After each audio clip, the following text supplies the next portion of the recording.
Rally Congress की मुख्य उद्देश्य हमारे रैली का बहुत मोदी ही सरकार के सम्मानित खिलाफ हल्ला बोलने का, मोदी सरकार की नीतियों को सबके हृदयों में बसे गलत हुए बताया जा रहा है और उसके खिलाफ हल्ला बोला जा रहा है। एक रैली, श्री बड़ी राहुल रैली गांधी जी या यूं कहें कि अब प्रेस कॉन्फ्रेंस कर समय खराब करना नहीं चाहती है कांग्रेस। प्रेस कॉन्फ्रेंस करे, मोदी सरकार की नीतियों के खिलाफ, केंद्र सरकार की नीतियों के खिलाफ आवाज बुलंद करे। इससे अच्छा है सीधा एक विशाल रैली आयोजित की जाए और बड़े पैमाने पर यहां से सीधा कवरेज करवाया जाए। देखिए तस्वीरें सीधी हम आपको दिखा रहे हैं इस रैली की।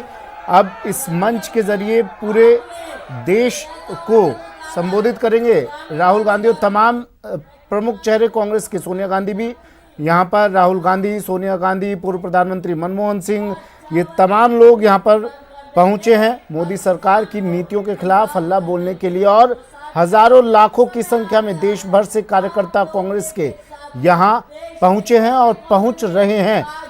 प्रदेश के मुख्यमंत्री अशोक गहलोत, उप मुख्यमंत्री सचिन पायलट भी इस रैली में मौजूद हैं।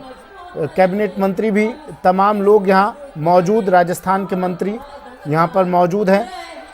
और भारत बचाओ रैली, इसका उद्देश्य केंद्र सरकार के खिलाफ हल्ला बोल, आर्थिक नीतियों की आलोचना कर रहे हैं वर्तमान सरकार की। इस रैली के जरिए कहा जा रहा है जीडीपी नीचे आ गई, तो अब इसलिए ये रैली निकाली जा रही है। इस रैली के प्रमुख उद्देश्य बेरोजगारी दर का बढ़ते जाना, केंद्र सरकार की नीतियां, जीडीपी और इस तरह के कई पॉइंट्स हैं जिनको लेकर अब इस रैली के जरिए आवाज़ बुलंद की जाएगी। और अच्छा है विपक्ष अपना मजबूत रवैया दिखाए, मजबूत स्तर दिखाए। ये एक लोकतंत्र के लिए सुखद बात कही जा सकती है। रैली कांग्रेस की, दिल्ली से सीधी तस्वीरें रामलीला मैदान से।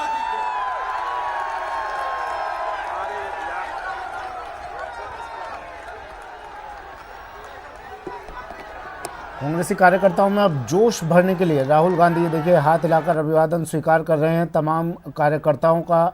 मंच पर मौजूद राहुल गांधी, अशोक गहलोत, सचिन पायलट, अहमद पटेल और तमाम प्रमुख चेहरे, सोनिया गांधी, पूर्व प्रधानमंत्री मनमोहन सिंह यहाँ पर मौजूदगी अपनी दर्ज करवा रहे हैं। नागरिकता संशोधन विधेयक, इसको लेकर अभी कानून बन चुका है, हंगामा बरपा हुआ है और इस बीच कांग्रेस की ये रैली, तो लाजमी सी बात है इस कानून पर भी चर्चा होगी, इस कानून पर भी बात होगी, इस कानून को लेकर भी आवाज़ बुलंद इस रैली के जरिए की जाएगी। कार्यकर्ताओं में जोश भरा जाएगा। कांग्रेस लगातार मजबूत अपनी पार्टी को करने के लिए इस तरह के आयोजन कर रही है और ये ज़रूरी भी हो जाता है। मेरे कार्यकर्तागण को आज दिल्ली में बहुत बहुत स्वागत। मेरे पीछे बड़े बड़े अक्षरों में आपको दिख रहा है भारत बचाओ रैली। आप सब हर शहर से, हर जिले से, देश के कोने कोने से यहाँ इस मकसद से यहाँ आए हैं। तो इसका मतलब क्या है? ये देश, ये हमारा देश क्या है और हम किन ताकतों से, किन शक्तियों से इस देश को बचाना चाहते हैं। सवाल उठता है हमारा ये देश है क्या? ये देश एक अनोखे स्वतंत्रता संग्राम से उभरा, एक ऐसे आंदोलन से उभरा जिसने अहिंसा और प्रेम के जरिए दुनिया के सबसे बड़े साम्राज्य को शिकस्त दिया। ये देश प्रेम का देश है, अहिंसा का देश है, भाईचारे का देश है, एक दूसरे का हाथ थामने की आदत है ये देश। एक लड़की के दिल में सक्षम बनने की आकांक्षा है ये देश।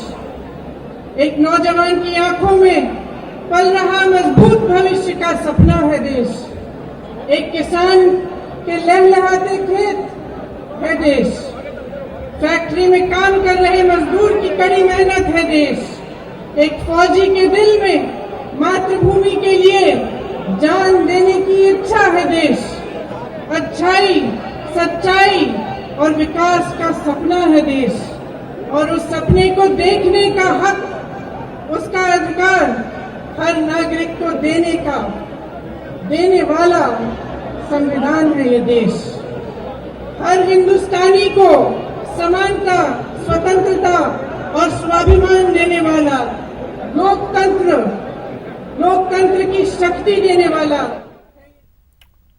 शुरू हो जाएगा, और हमें गुनाह के उतने ही दोषी होंगे जिसमें भाजपा और आरएसएस के झूठे, अहंकारी और भ्रष्ट नेता हैं। कुछ दिनों पहले मैं अवध के एक किसान के घर गई। शायद उनकी उम्र मेरे पिता की उम्र से थोड़ी ही कम थी। अपने जीवन काल में उन्होंने संघर्ष ही संघर्ष देखा। किसानी के साथ साथ लोहार का काम करते थे। नोटबंदी के बाद उनका ये काम बंद हो चुका। उनकी 5 बेटियां थी, एक बेटा। नोटबंदी के बाद बेटा मजबूर हुआ, उसे उत्तर प्रदेश छोड़ना पड़ा, दूसरे प्रदेश में नौकरी ढूंढने के लिए गया। इन्हीं परिस्थितियों में इस किसान ने अपनी 3 बेटियों का विवाह कराया। अब उसके घर में 2 बेटियां और उसकी बहू 2 पोतियां रहती थी। तभी उसकी एक बेटी का बलात्कार हुआ। अपराधी प्रधान का बेटा था। पुलिस ने रिपोर्ट दर्ज करने से मना कर दिया। ये लड़की हिम्मत नहीं हारी। हर रोज बगैर अपने पिता की मदद लेते ट्रेन में बैठकर अगले जिले में अपनी लड़ाई लड़ने के लिए कचहरी जाते।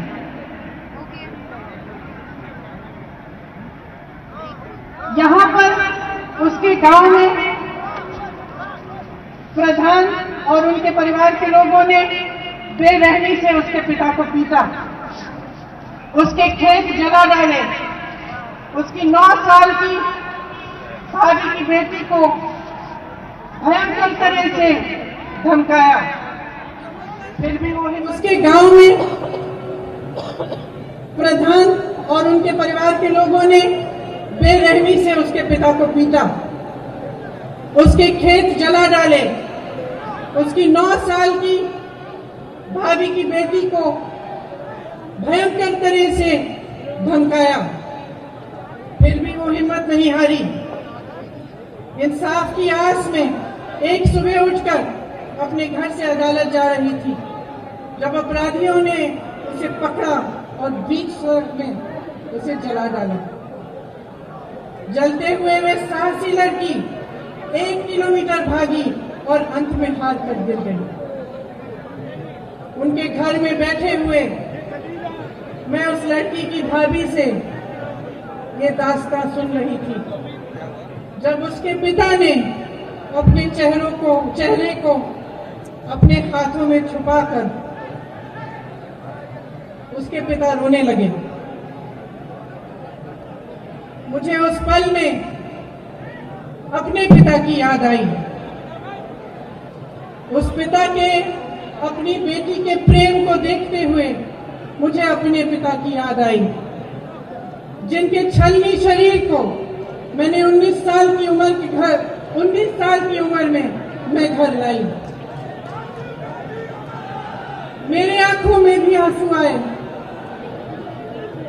मेरे पिता का खून इस धरती की मिट्टी में मिला हुआ है, और उस किसान की बेटी का खून भी इसी देश की धरती की को सींच रहा है। इस देश में जो अत्याचार हो रहा है उसे रोकने का हम सबका कर्तव्य है। यह देश हमारा है, इसे विनाश से बचाना हमारा नैतिक कर्तव्य है। जब हम उस किसान के घर से निकल रहे थे तो उसकी पोती चारपाई पर खड़ी थी। एक 9 साल की बच्ची है। मैंने उससे पूछा, बड़ी होकर तुम क्या बनोगी? उसने जवाब नहीं दिया। मेरे मन में ये बात आई कि इतनी भयंकर घटनाओं की वजह से शायद इस बच्ची के सपने खो चुके हैं, लेकिन दिल नहीं माना। मैंने दोबारा पूछा, बड़ी होकर तुम क्या बनोगी?